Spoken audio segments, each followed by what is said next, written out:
राधे राधे, जय श्री कृष्णा।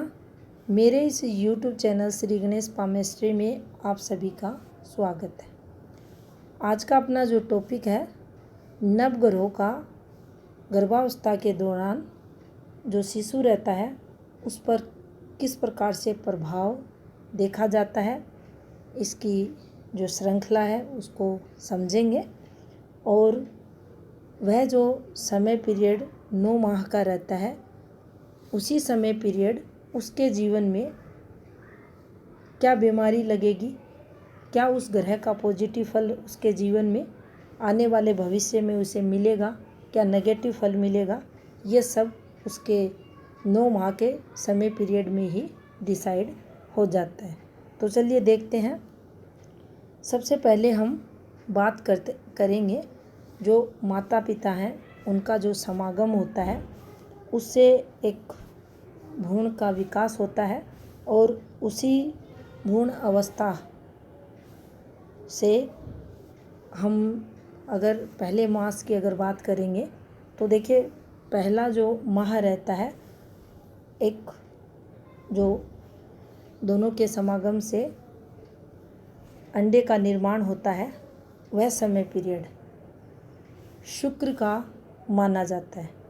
यानी गर्भधारण करने का जो पहला मास रहता है वह शुक्र उस महीने के स्वामी ग्रह रहते हैं, और शुक्र प्रभाव में ये सब कार्य होता है।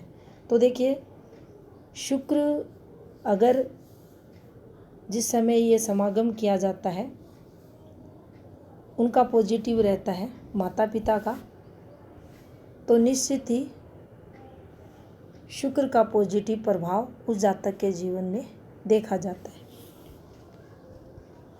शुक्र अगर अच्छी स्थिति में है तो उसका जो अंडे का जो निर्माण कार्य है वह अच्छा होता है, और विशेषकर पहले मास में जो फीमेल रहती है उसको उस समय पीरियड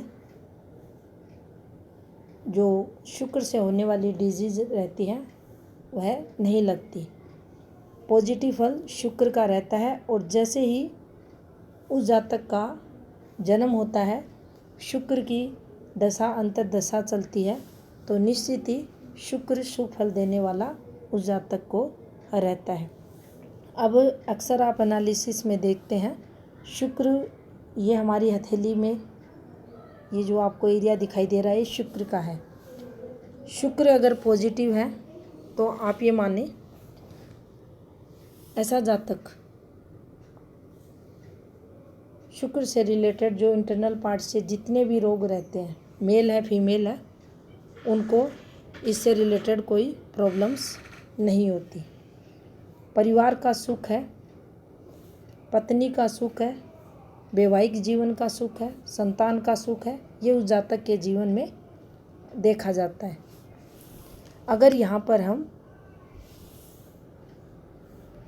कोई फीमेल है उसको लें तो देखिए, मासिक धर्म से रिलेटेड रोग, गुप्त रोग, इंटरनल पार्ट के जितने भी रोग हैं, अगर हम बेजानिया की बात करें, आकार में छोटी या बड़ी होना, तो देखिए ये दिक्कतों को दर्शाती है। यहाँ अगर शुक्र उस फीमेल का नेगेटिव है तो डिलीवरी के वक्त उसको प्रॉब्लम्स होती हैं। तो यहाँ क्या करना चाहिए, शुक्र अगर हाथ में कमज़ोर है उस फीमेल का तो उसे सावधानी बरतनी चाहिए, और उस माह जो पहला महीना है उस महीने में शुक्र से संबंधित वस्तुओं का सेवन अधिक से अधिक करना चाहिए।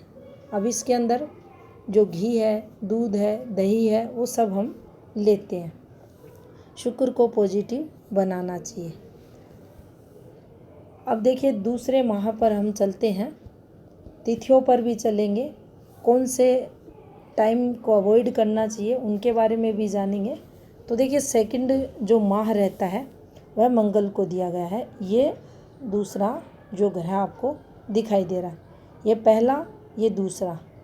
अब मंगल अगर स्ट्रोंग स्थिति में है तो उस फीमेल को अगर खाना पीना भी ज़्यादा अच्छे से नहीं मिल रहा तो भी उसका जो आरबीसी है वो अच्छा आएगा, उसके अंदर जो रेड सेल्स रहेंगे, खून जो बनेगा वह काफ़ी अच्छा बनेगा और उसकी पूर्ति बच्चे के लिए अच्छी पॉजिटिव वे में होती रहेगी। इसके विपरीत आप माता को कुछ भी खिलाएं, आप जब जांच करवाओगे डॉक्टर बोलेगा इसमें तो काफ़ी खून की कमी है। ये मंगल की कमजोरी को बताता है। और अक्सर देखा जाता है जो बच्चे का निर्माण होता है वह धीरे होता है। सेकंड माह में अगर चेक भी करवाया जाए या आप देखते हैं गर्भपात की स्थिति भी ये बना देता है मंगल। और जो निर्माण कार्य है, जो उस बच्चे का विकास की जो गति है वह भी धीरे होती है। तो यहाँ अगर मंगल कमज़ोर है तो हमें मंगल को पॉजिटिव करने पर ध्यान देना चाहिए। मंगल से रिलेटेड वस्तुओं का सेवन, लाल वस्तुओं का सेवन और फ्रूट वगैरह खिलाने चाहिए जिससे कि इसकी पॉजिटिविटी को हम बरकरार रख सकें। अब देखिए तीसरा जो माह रहता है वह रहता है गुरु का। ये यहाँ चलेंगे तो ये शिशु के तीसरे माह को बताता है।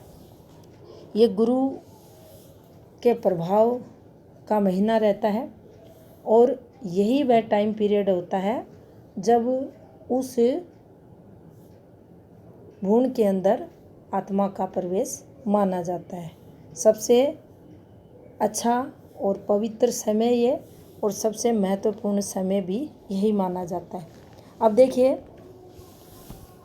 यहाँ पर गुरु की स्थिति उत्तम है तो आप ये मान कर चलें जो संतान होगी वह अत्यंत ही भाग्यशाली होगी।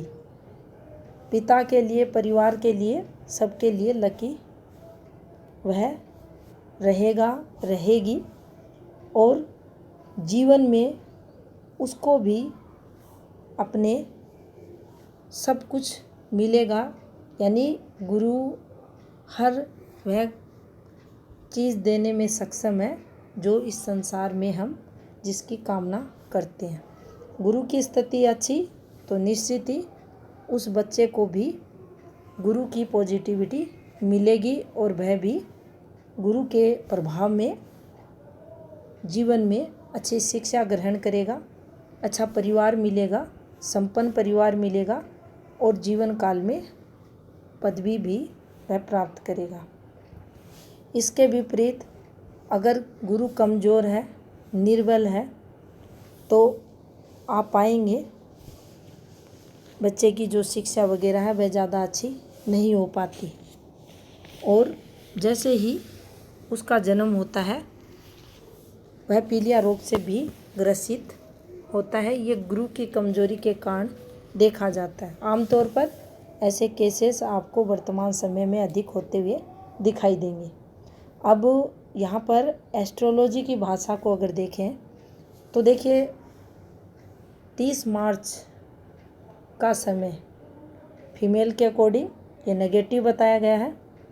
अगर किसी फीमेल का गुरु कमज़ोर है और 30 मार्च को अगर वह प्रेगनेंसी के दौरान इस समय पीरियड मान लीजिए उसको जो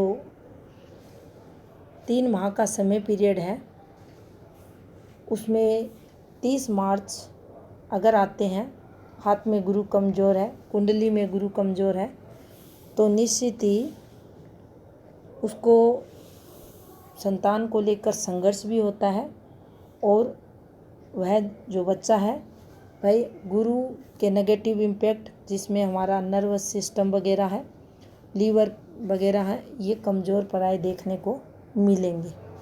तो यहाँ गुरु से होने वाले जो रोग आप अक्सर एनालिसिस में देखते हैं, वह जातक को लगते हैं। फिर अब हम बात करेंगे चौथे माह की।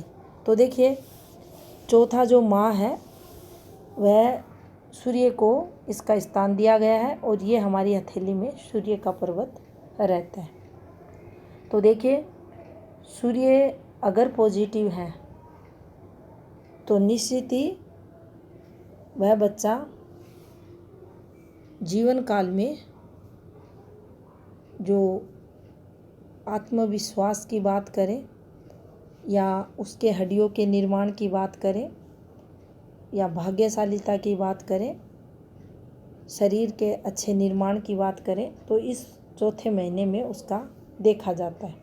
अगर भविष्य को लेकर अगर उसके जीवन में हड्डियों से रिलेटेड रोग, कम आयु में आँखों पर चश्मा लगना, पेट के रोग अगर उसको लगने हैं तो आप पाएंगे उसके जन्म के जो 4th महीने का जो समय पीरियड था उस समय सूर्य कमज़ोर उसके रहे हैं। तो यहाँ से हमें सूर्य को पॉजिटिव भी करना चाहिए। और आपने देखा होगा, अक्सर सुना भी होगा कि गर्भावस्था के दौरान जो माता रहती है उसके खाने पीने का विशेष ध्यान रखा जाता है ताकि उसके होने वाले बच्चे को कोई प्रॉब्लम ना हो और माँ और बच्चा दोनों ही स्वस्थ रहें। और अगर यहाँ सूर्य नेगेटिव है तो हमें सूर्य को पॉजिटिव करना चाहिए और जिसके कारण सूर्य की पॉजिटिविटी द्वारा उसका जो शरीर निर्माण हो रहा है और उसको भविष्य में कोई भी आँखों से, हड्डियों से रिलेटेड कोई विकार ना हो, वह अच्छा इंसान बने, कॉन्फिडेंस लेवल उसके अंदर अच्छा रहे, अच्छी तरक्की करे, प्रसिद्धि पाए। तो इस प्रकार से हमें ये करना चाहिए। अब हम बात करेंगे 5वें माह की। तो देखिए, 5वां जो माह रहता है वह रिप्रेजेंट करता है रानी को। तो देखिए, ये है चंद्रमा का स्थान हमारे हाथ में, चंद्र पर्वत जिसे कहते हैं। और यही 5वें जो माह रहता है गर्भावस्था का, उसमें बच्चे को देखिए चंद्रमा का प्रभाव 5वें माह में देखा जाता है। चंद्रमा अत्यंत ही गतिशील ग्रह होने के कारण जो माता का मन रहता है वह इस समय पीरियड अधिक एक्टिव रहता है। मन में चंचलता अधिक देखी जाती है। इसके साथ जिस ग्रह का संबंध वह उसी के अकॉर्डिंग जीवन में खाने पीने की मांग करती है। तो देखिए, अगर यहाँ राहु से संबंध बनाती है तो उसे तीखा खाना अधिक पसंद आएगा। गुरु से बनाएगी तो मीठा खाना अधिक पसंद करेगी। और यहाँ हमें ये ध्यान रखना है कि जितनी भी चंद्र से रिलेटेड वस्तुएं हैं उनका अधिक से अधिक सेवन उस फीमेल को करवाना चाहिए। दूध दही से बनी हुई वस्तुओं का सेवन अधिक करवाना चाहिए। और यही वह समय पीरियड रहता है जब वह जो उसका मन करता है वही कार्य वह फीमेल उस टाइम करते हैं। यानी कोई भी वस्तु अगर उसकी इच्छा है तो वह ज़रूर खाएगी, चाहे वह अच्छी है या नहीं है, उपयोगी है या नहीं है, स्वास्थ्य के लिए अच्छी है या नहीं है, लेकिन वो उसका यूज़ ज़रूर करेगी, उसको खाने की इच्छा रखेगी। और देखिए, इच्छा पूरी भी उसकी होनी चाहिए। अगर नहीं हो इच्छा पूरी तो जैसे ही बच्चे का जन्म होगा तो आप पाएंगे जब चंद्र की दशा उस बच्चे पर आएगी तो वह बच्चा भी उसी प्रकार से उन वस्तुओं की डिमांड करता है। तो यहाँ मन की चंचलता के चलते फीमेल द्वारा जो भी खाने की वस्तुओं की डिमांड की जाती है वह उसे ज़रूर खिलानी चाहिए। अक्सर आप सुनते भी हैं कि घर पर बहू ने ये मंगाया है तो उसको लाकर देना और खिलाना भी चाहिए। ये उसके लिए भी पॉजिटिव रहता है और उसके होने वाले बच्चे के लिए भी। तो देखिए, यहाँ हमें चंद्र को स्ट्रॉन्ग करना चाहिए। शहद है, उसका सेवन भी करवाना चाहिए। दूध और दूध से बने पेय पदार्थ भी उसको अधिक से अधिक खिलाने चाहिए। कैसे भी हो, चंद्र को पॉजिटिव हमें इस माह में 5वां जो महीना उसका है उसमें करना चाहिए। और मन अगर वह फीमेल शांत रखती है, पूरे 9 माह के दौरान अच्छी पुस्तकें पढ़ती है, तो निश्चित ही जो बच्चा रहता है उसका मन भी पॉजिटिव रहता है। अब देखिए, हम बात करेंगे छठे माह की। अब छठा माह जब भी चलता है तो ये शनि प्रभाव में देखा जाता है। ये हमारी हथेली में शनि का पर्वत और ये शनि ग्रह और इनका जो प्रभाव रहता है वह गर्भावस्था के छठे महीने में देखा जाता है। अब यहाँ अगर शनि पॉजिटिव है तो उसको भविष्य में उस बच्चे का जो निर्माण कार्य, जो उसके शरीर का विकास हो रहा है, शरीर हष्ट पुष्ट उसका रहेगा, हड्डियाँ उसकी मजबूत रहेंगी,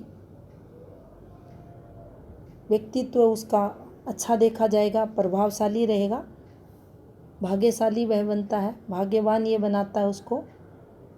आयु धन का सुख उसके जीवन में देखा जाता है।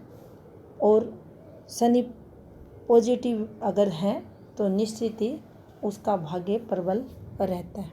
इसके विपरीत अब हम शनि की जो नेगेटिविटी है उनको लेंगे।